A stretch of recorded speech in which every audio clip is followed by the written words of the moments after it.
The alarms started at 0200 hours, which was approximately 4 hours earlier than Harper Vale's Give a Damn usually activated. She rolled out of her bunk in the research station's crew quarters, still wearing the oversized shirt that said, "I'd rather be cataloging microbes," and stumbled into the corridor expecting a fire drill or maybe a hull breach. What she got instead was significantly worse. The Veshari Council delegation had arrived. All 8 of them, their various insectoid and crystalline forms taking up most of the hallway, mandibles clicking in a cacophony that sounded like a dozen typewriters having a collective breakdown. They were carrying something large and dark between them, moving with the kind of desperate urgency usually reserved for bomb disposal. Ambassador Threll, primary delegate, 3 meters of chitinous anxiety wrapped in formal diplomatic sashes, spotted Harper and made a sound his translator rendered as, "Xenobiologist Vale, immediate assistance required." "It's 2 in the morning, Harper said, because apparently her brain-to-mouth filter was still asleep. "Whatever this is, can it wait until I've had—" She stopped, because they'd brought the thing they were carrying into the light, and Harper's professional training overrode her desperate need for unconsciousness. It was a Veshari cub, obsidian fur with silver markings that rippled like mercury. Size of a full-grown tiger, barely breathing. "Oh," Harper said quietly. "Oh, hell." The delegation moved like a very stressed parade, hustling the cub through the station's corridors toward the medical bay. Harper jogged alongside them, her bare feet slapping against cold metal floors while she tried to get coherent information from 8 panicking aliens simultaneously. "Crimson Fade," Threll managed, his translator struggling with the speed of his mandible clicks. 12 hours since symptom onset. Mortality rate? 100%, yeah, I know." Harper keyed open the medical bay doors. "Get him on the table, carefully." They laid the cub down with surprising gentleness. Up close, Harper could see the telltale signs. The silver markings were flickering, fading to gray. His breathing was shallow and irregular. His temperature was dropping. Crimson Fade was a cellular breakdown disease specific to Veshari physiology. Every case in recorded history had ended the same way. Death within 18 hours of first symptoms. This cub had maybe 3 hours left. "Xenobiologist Vale," Threll said, looming over her with all the desperate hope of someone who'd run out of options 12-star systems ago. "Your species has survived 12 extinction-level events. Mass pandemics, ecological collapse, nuclear warfare. Surely you can save one cub?" Harper looked at the dying juvenile on her examination table, looked at the 8 alien diplomats staring at her like she was their last prayer.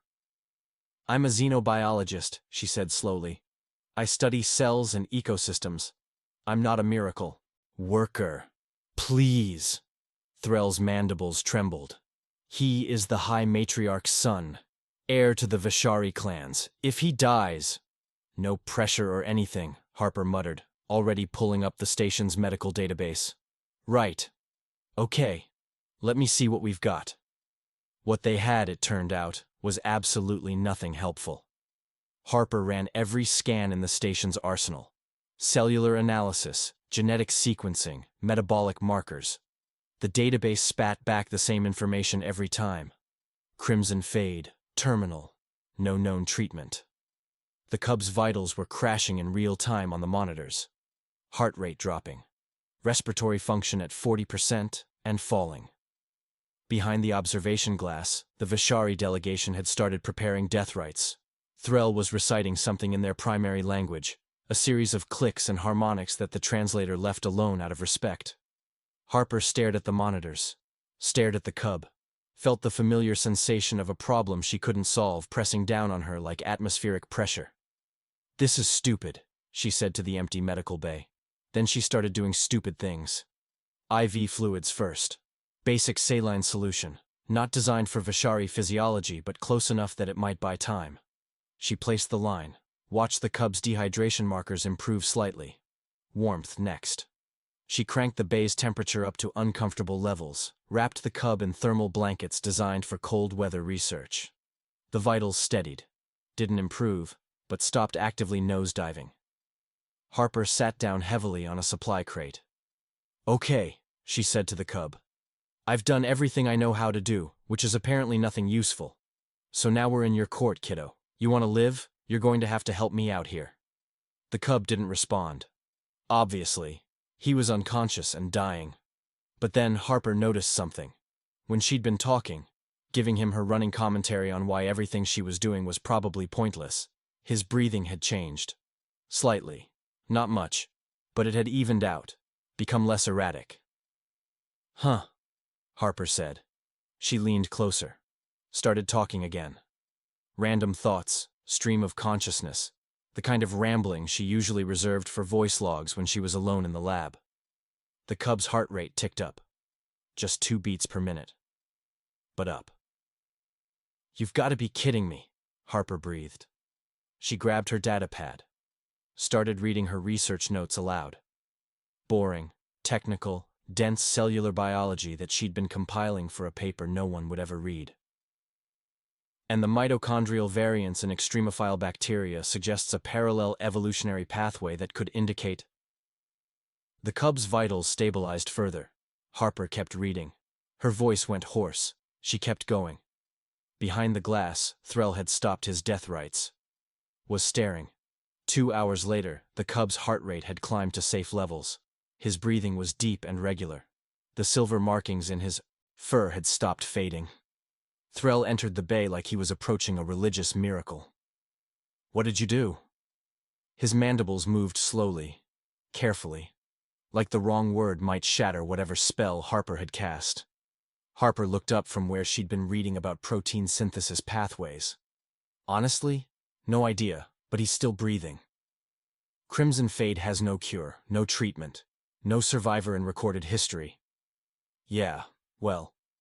Harper scratched the cub's ear gently. He made a small sound in his sleep. Apparently, he didn't get the memo. Threll's entire body went very still. You should rest. We will watch. Nope. Harper settled more comfortably on the floor beside the examination table. I'm staying. If whatever I'm doing is working, I'm not stopping until he's stable. That could take days. Then I guess I'm not sleeping for days. She pulled a blanket around her shoulders. You got a problem with that, Ambassador? Threll's mandibles clicked in what might have been respect. No, Xenobiologist Vale. No problem at all. 48 hours. That's how long Harper stayed in the medical bay without leaving. She slept in 15-minute increments on the floor beside the examination table. She talked to the cub constantly. Research notes, station logs, a truly terrible romance novel she'd been hate reading in her spare time. The Veshari delegation watched through the observation glass, taking notes with the fervor of academics witnessing the impossible. The station's medical officer, a practical woman named Okoye, brought Harper meals and tried exactly once to convince her to let someone else take over. Harper's response had been short and involved several words that weren't in the diplomatic vocabulary. Okoye brought her a pillow after that and stopped arguing. Hour 39. The crimson fade symptoms began to reverse. The gray in the cub's markings receded, his temperature normalized. Hour 44. He moved in his sleep, stretched, made small sounds that the database identified as contentment vocalizations. Hour 51. He opened his eyes. They were amber, bright and aware and fixed directly on Harper. She'd been reading to him about atmospheric composition analysis, not her most exciting material. But when those amber eyes opened and found her, she forgot what she'd been saying. Hey there, kiddo, she said softly. Welcome back. The cub made a sound, questioning, curious, not aggressive. He tried to stand, legs shaking, still weak from days of systemic shutdown. Harper steadied him with one hand. Easy. You've been through a lot. Take it slow. He looked at her hand on his shoulder, looked at her face. Then, with the kind of deliberation that suggested he was making a very important decision, he collapsed against her leg and went back to sleep. Harper sat very still. Okay then. The medical bay doors hissed open. Threll entered, his mandibles trembling in a way that Harper had learned meant he was experiencing emotions too complex for his translator to handle.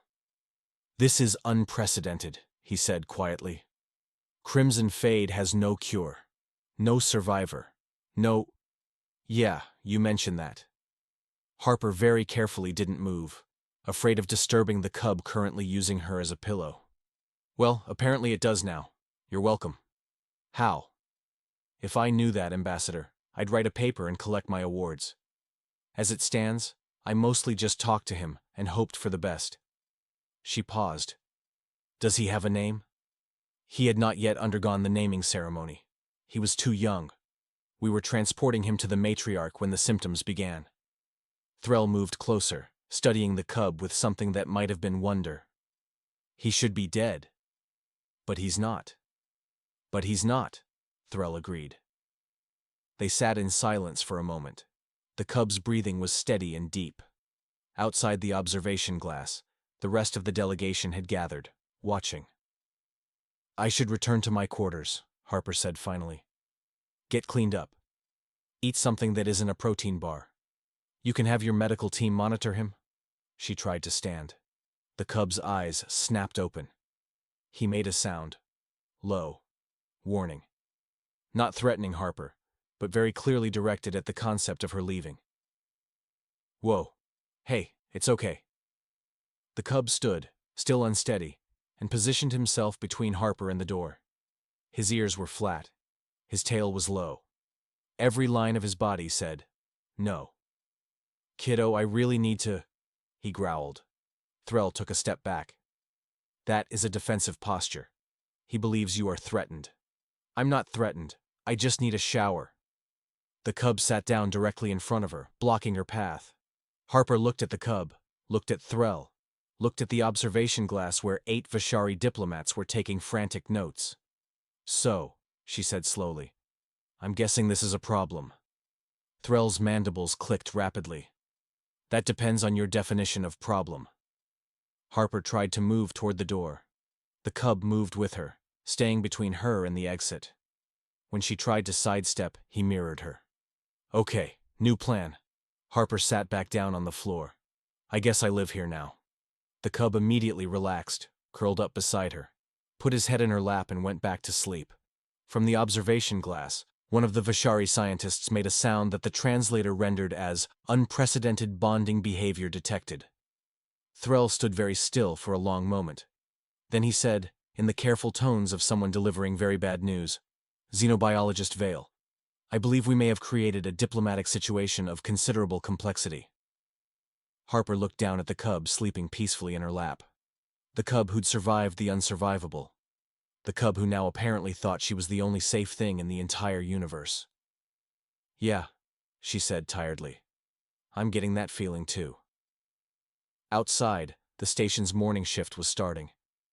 Somewhere, alarms were going off for entirely normal reasons. The universe continued spinning, completely unaware that Harper Vale, xenobiologist and reluctant miracle worker, had just accidentally bonded with a dying royal heir. The cub purred in his sleep, and Harper, despite everything, smiled. This was going to be a disaster. 3 days after the cub's miraculous recovery, Harper learned that disaster had been an optimistic assessment. She'd named him Ash, partly because of his obsidian coloring, partly because "Hey you" was getting awkward, and mostly because Threll's visible distress every time she used the name brought her petty joy. The chaos being, Ash had decided Harper was his person, and no amount of Veshari diplomatic intervention was going to change his mind. He must bond with a Veshari handler, Threll insisted, his mandibles clicking with panic. This is protocol, this is tradition, this is not happening. Harper finished, watching Ash destroy his third enrichment toy of the day. Threll gestured at the observation glass where 2 Veshari handlers waited with increasing desperation. They are trained professionals, experienced with royal juveniles. Harper tried to walk toward her quarters. Ash's head snapped up. His ears flattened. He made a sound that started as a whine and escalated into a howl that set off 3 alarm systems. Harper stopped walking. Ash stopped howling, returned to his toy like nothing had happened. Right, Harper said. So that's still a thing. Every time Harper tried to leave, Ash panicked. Not aggressive, just utterly inconsolable. When she stayed, he was perfect. Calm, playful, obedient. This is a diplomatic disaster, Threll said quietly. Veshari cubs bond with their own species. This has never happened. Maybe he just has good taste. Harper tossed Ash a treat. He caught it mid-air and settled at her feet. This is not a joke. I know. But what do you want me to do? He won't bond with your handlers. Then we bring in a specialist. The specialist arrived 6 hours later. Quinvel was a female Veshari with crystalline features that refracted light in disorienting patterns. Very tall, very serious, and very confident. I have rehabilitated 33 unbonded cubs, she announced. This will require traditional Veshari methods, but the results are guaranteed. She tried 17 different techniques. Scent conditioning. Ash sneezed and hid behind Harper. Vocal pattern recognition. Ash tilted his head in confusion. Pack hierarchy establishment. Ash yawned. Traditional lullabies. Ash howled along, completely off-key. By hour 4, Quinvel was sitting on the floor, surrounded by failed equipment. This is impossible, she said quietly. Yeah, he's good at that. Harper scratched Ash behind his ears. Quinvel watched with the intensity of someone watching their worldview collapse. He has imprinted on you, permanently. So I've heard. Veshari imprinting is irreversible. He will not accept another guardian. Ever. Quinvel began packing her equipment. He is yours, whether you want him or not. Harper finally convinced Threll to let her return to her quarters on day 8. The compromise, Ash could come. The problem, 300 pounds of apex predator with separation anxiety. Ground rules, Harper said. You can sleep in the hallway, no chewing furniture, no howling, and absolutely no... Ash walked past her, circled 3 times in front of her door, and laid down. Directly in the middle of the corridor, blocking the entire hallway. Ash. Buddy, you can't sleep there. One amber eye opened, looked at her, closed again. Harper looked at the main corridor connecting crew quarters to the station. This is a terrible idea. His tail thumped once. The problem started immediately. Ensign Brooks rounded the corner at 0300 hours and nearly had a heart attack. Station security tried to relocate Ash. Chief Okoye called Harper. Your pet is blocking hallway B12. He's not my pet. He's a royal heir with attachment issues. He's a fire hazard. Harper opened her door. 2 security officers stood at a safe distance. We tried to move him, one offered. And he growled. Both officers had taken 3 steps back. Never mind, Okoye said. We'll reroute traffic. By morning, there was a queue. 8 station personnel lined up, waiting. What's going on? Harper asked. A technician gestured at Ash. He won't let us past. When Stevens tried to step over him, he growled. Stevens nearly teleported backward. Harper looked at Ash, who was playing possum.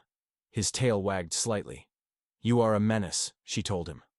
The tail wagged harder. She stepped into the hallway. Ash immediately stood and moved aside. The queue surged forward. The emergency Veshari council session was broadcast across their homeworld. Threll's mandibles clicked with stress. They are debating your situation. My situation.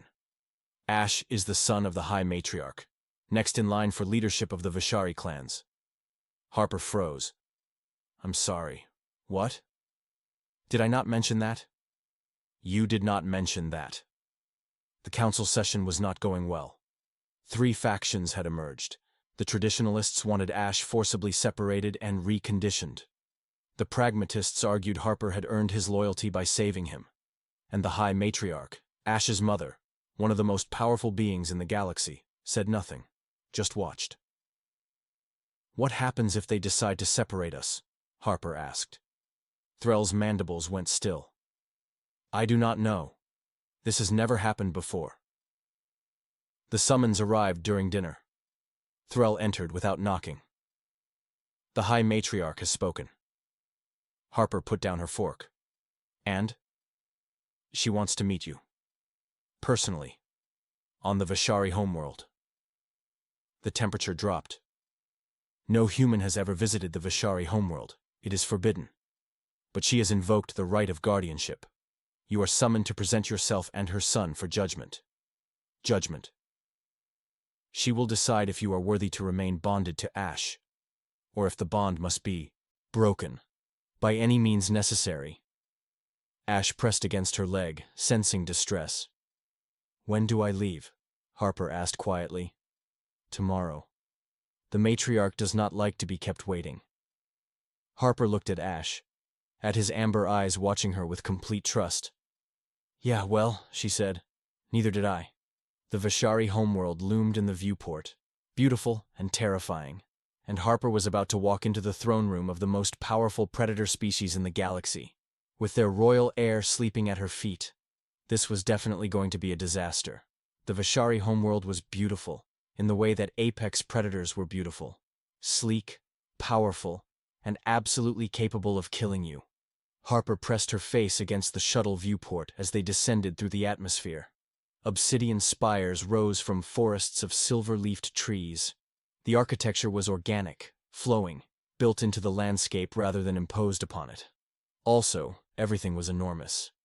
This is a bad idea, she muttered. Ash, pressed against her leg in the passenger compartment, made a questioning sound. Not you. Well, partially you. Mostly the situation. Harper checked her bag for the 15th time. Emergency supplies, medkit, datapad, and, because she was apparently incapable of learning from her mistakes, a bag of Earth treats she'd packed, just in case. Threll's mandibles clicked nervously from across the compartment. Remember the protocol. You will enter the throne room. You will bow before the High Matriarch. You will speak only when spoken to. You will not mess this up, Harper offered. I was going to say survive, but your version works too. The shuttle landed in what could only be described as a palace courtyard, except palace didn't quite cover it. The structure was massive, carved from black stone that seemed to drink light. Veshari nobles filled the space.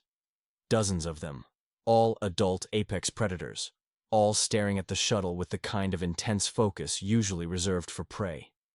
Harper's survival instinct screamed at her to stay in the shuttle forever. Ash head-butted her leg encouragingly. Right, she said. We've got this. They did not, in fact, have this. The throne room was designed to intimidate. Vaulted ceilings that disappeared into shadow. Pillars carved with what Harper assumed were historical conquests. And at the far end, on a throne that looked like it had been grown from the mountain itself, sat the High Matriarch. She was enormous, easily twice the size of an adult Veshari, her obsidian fur streaked with silver that spoke of age and authority. Her amber eyes, the same shade as Ash's, tracked Harper's approach with predatory precision. Every noble in the room was watching, judging. Harper's brain unhelpfully supplied, "You are about to die."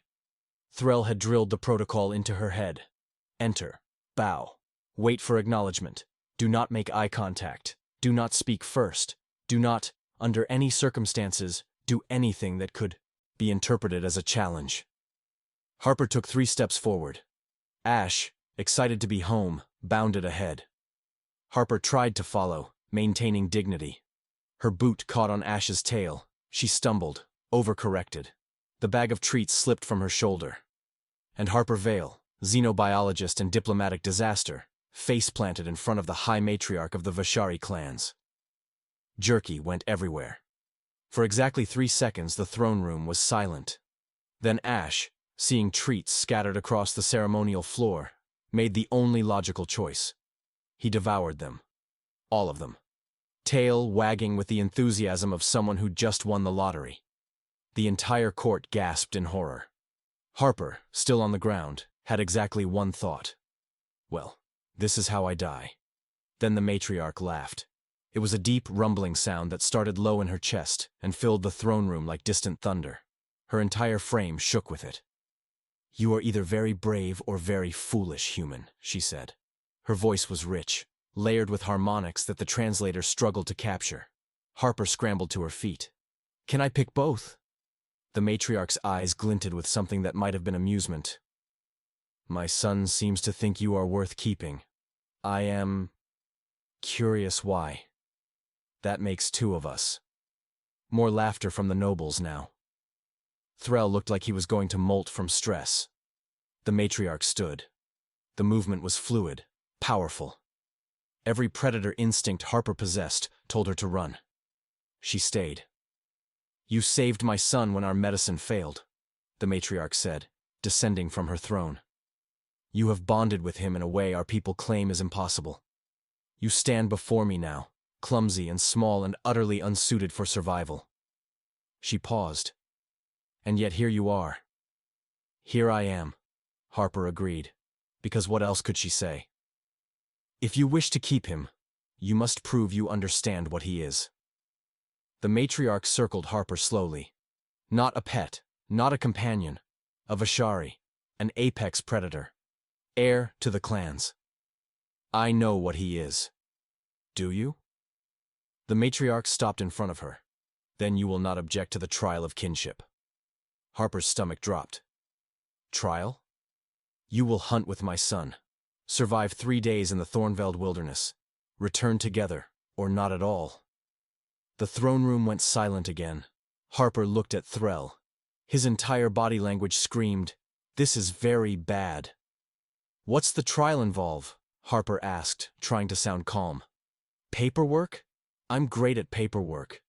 The matriarch's expression might have been a smile. It was hard to tell. "The Thornveld is home to apex predators that make Veshari look tame. Survive there, and you prove you understand the hunt. Fail and—" She trailed off meaningfully. "And I die. Most likely." Threll interjected, mandibles clicking frantically. "Your Majesty, the Thornveld has never been survived by an outsider. Even trained Veshari hunters avoid that region. Which is precisely why it is the perfect test." The matriarch turned back to Harper. "What say you, human?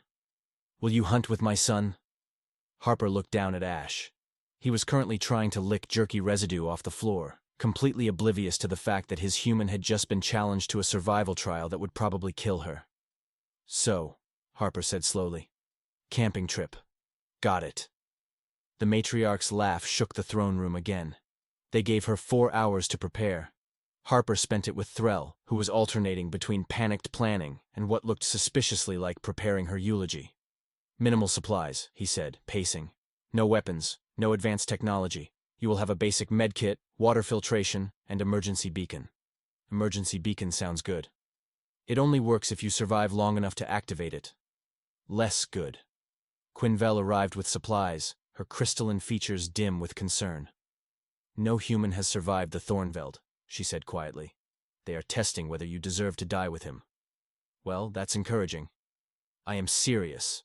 She handed Harper a compact survival pack. "The matriarch is not cruel, but she is practical. If you cannot survive beside her son, you are a liability. Better to know now." Harper shouldered the pack. Looked at Ash, who was napping in a sunbeam. "He survived because I didn't give up on him. I'm not about to start now." The Thornveld wilderness was exactly as terrifying as advertised. Dense forest gave way to rocky highlands, which gave way to regions that looked like something had taken a normal ecosystem and cranked the danger up to 11. The trees had thorns. The water moved wrong. Everything smelled like predator territory. Harper stood at the wilderness edge with Ash, Threll, and a small escort of Veshari guards, who all looked like they were attending a funeral. 3 days, Threll said. "Return to this point. If you do not—" "I know." Harper scratched Ash behind his ears. "We'll be fine. You have never hunted before. First time for everything." She walked into the Thornveld with Ash at her side, and the forest swallowed them whole. Day 1 was a learning experience. Harper learned that Ash was an excellent hunter. He brought down something that looked like a cross between a deer and a lizard within the first hour. She also learned that raw alien meat was exactly as unappetizing as it sounded. "I'm going to regret this," she muttered, using her knife to prepare the kill the way she'd seen in survival documentaries. Ash watched, tail wagging, clearly proud of himself. Harper ate. It was terrible. She kept eating. "Good boy," she told Ash.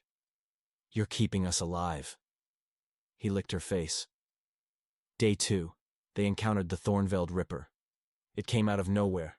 A mantis-like predator the size of a bear, with bladed forelimbs and too many eyes. It moved with terrifying speed. Ash put himself between Harper and the Ripper. The fight was brutal. The Ripper was bigger, but Ash was faster. He dodged, struck, dodged again. Drew the predator away from Harper. The Ripper's blade caught Ash's shoulder. He yelped, stumbled. Harper didn't think. She grabbed a rock and threw it. The Ripper's attention snapped to her. Ash used the distraction, lunged, went for the throat.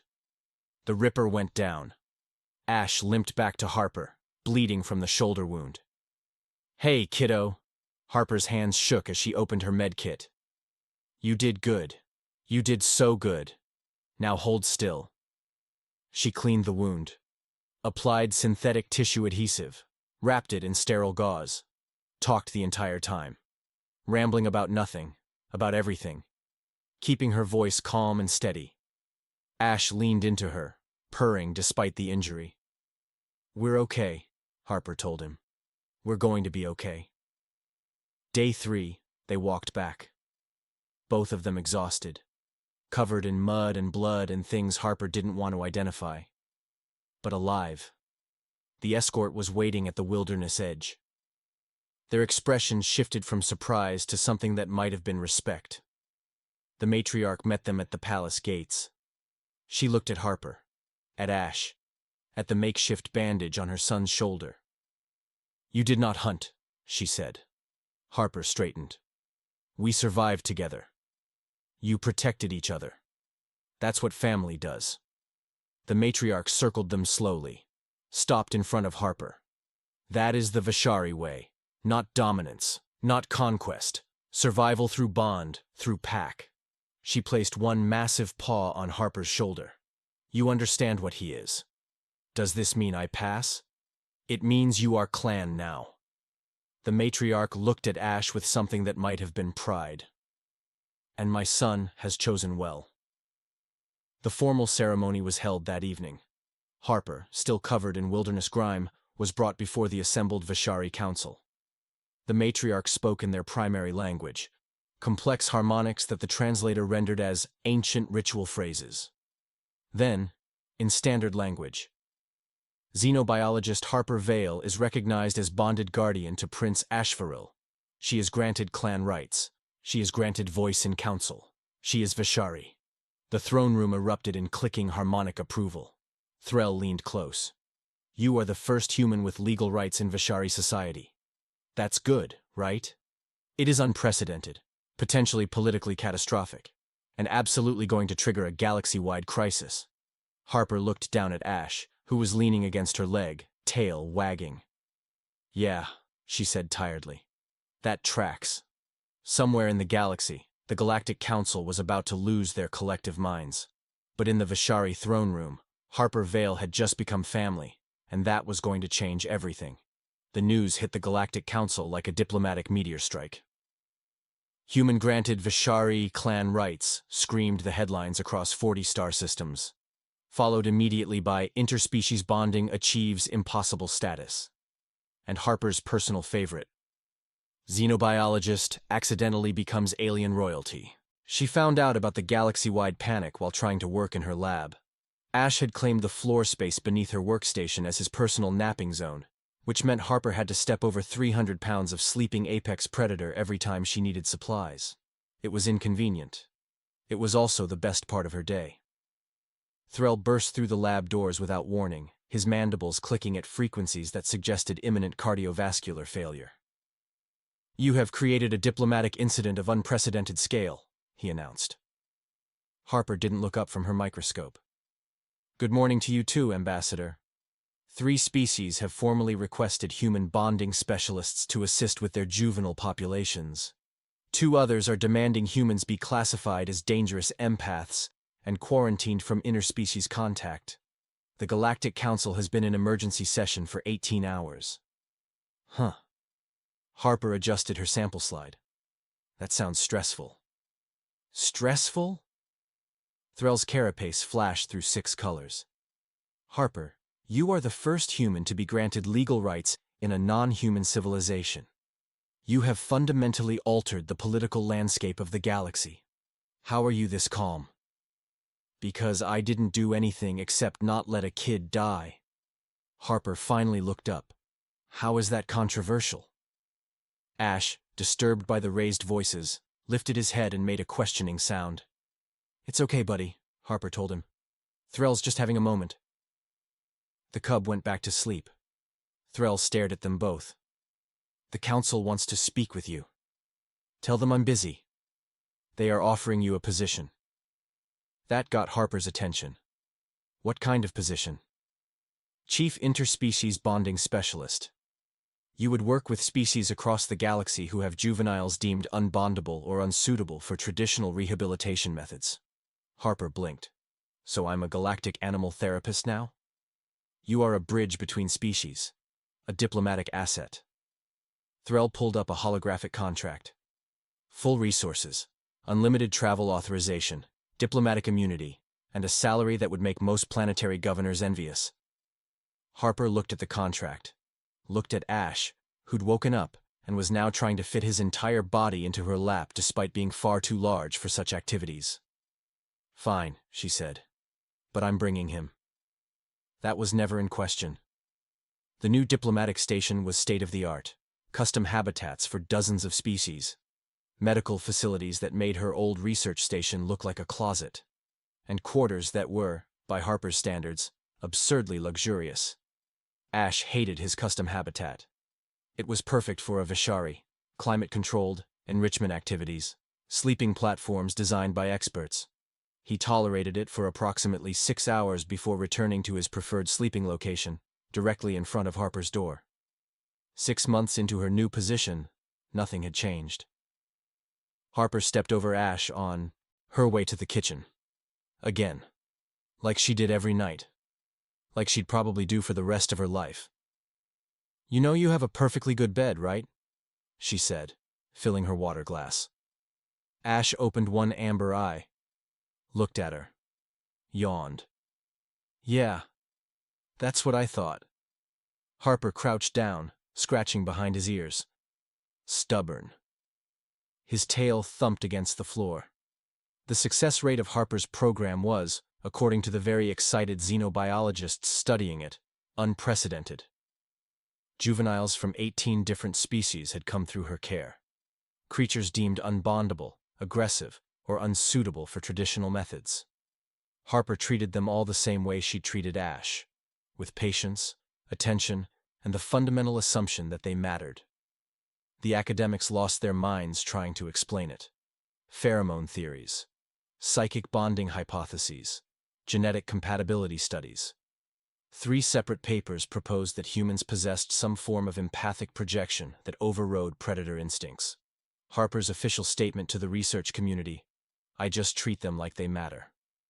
The research community found this deeply unsatisfying. Threll found it hilarious. Late one evening, Harper found him in the observation lounge, watching the station's various rehabilitated juveniles in their habitats through the viewport. They still don't understand, he said without preamble. Understand what? Why it works, what you do. He turned to face her. They want a formula, a technique, something they can replicate. Harper shrugged. There is no technique. You just, pay attention, care, show up. That simple? That complicated. She joined him at the viewport. Every one of them is different. Different needs, different fears, different ways of communicating. You can't formula that. You just have to be present and figure it out. Threll's mandibles clicked softly. You saved one cub and changed the galaxy. I didn't change anything. I just didn't give up on him. Perhaps that is the change. Threll watched Ash through the viewport. The cub had followed Harper to the lounge and was now sprawled across 3 chairs in a configuration that defied physics. We should have known. Humans don't solve problems. They become the solution. Harper smiled. That's either profound or nonsense, and I'm too tired to figure out which. Both, probably. They stood in comfortable silence, watching the station's inhabitants settle in for the night. He still sleeps by your door, Threll observed. Every night. Despite having his own habitat. Yep. You could order him to use it. I could. Harper looked at Ash. At the cub who'd survived the unsurvivable, chosen her, changed her entire life. But he's where he wants to be. And honestly, so am I. Threll's translator made a sound that might have been understanding. Later that night, Harper returned to her quarters. Ash followed, as he always did, and took his position in front of her door. She paused, before going inside. You're ridiculous, you know that? He yawned. And stubborn. And completely impossible. His tail wagged. Harper scratched behind his ears one more time. But I wouldn't change you for anything. She stepped inside her quarters. The door closed. In the hallway, Ash settled more comfortably, positioned where he could sense her presence through the door, where he'd always been, where he'd always be. Because that's what pack meant. That's what family meant. And somewhere in the station's observation lounge, Threll watched the security feed and updated his personal log. Day 184. The human still doesn't understand what she's done. She saved one dying cub and accidentally revolutionized interspecies relations. She bridged a gap we didn't know existed. She proved that sometimes the most powerful diplomacy is simply refusing to give up on someone. The galaxy will spend decades studying her methods, writing papers, creating theories, and she will continue doing what she's always done, showing up, paying attention, and treating every creature like they matter. We should have known. Humans don't solve problems. They become the solution. Outside Harper's door, Ash dreamed of hunts and safety, and the human who'd refused to let him die. And the galaxy, whether it understood or not, was better for it.